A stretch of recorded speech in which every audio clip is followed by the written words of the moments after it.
Padamu Indonesia, ku berikan pengabdianku, menjaga seluruh rakyatmu setulus hatiku. Pancasila dan Tribrata amalkan pasti,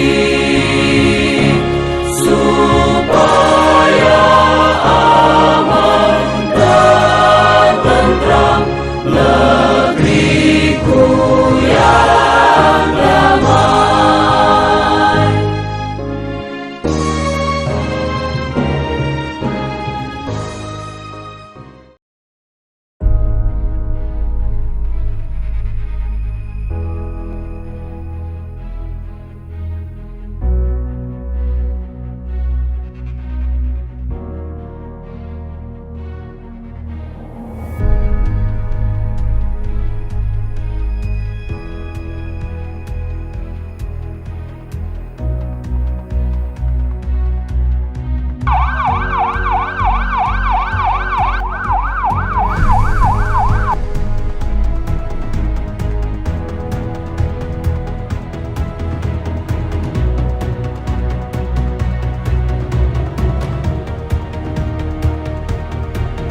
Jadi di wilayah sini ada 6 titik rencana, mungkin dari jalan Teguh Arif ini sampai ke kemudian juga dari Udin sampai ke Lantemen, kemudian juga di daerah Batok, kemudian juga nanti beberapa lokasi-lokasi yang area-area publik, tempat-tempat pasar, terminal, itu di jalan-jalan umum kita akan melakukan penyekatan.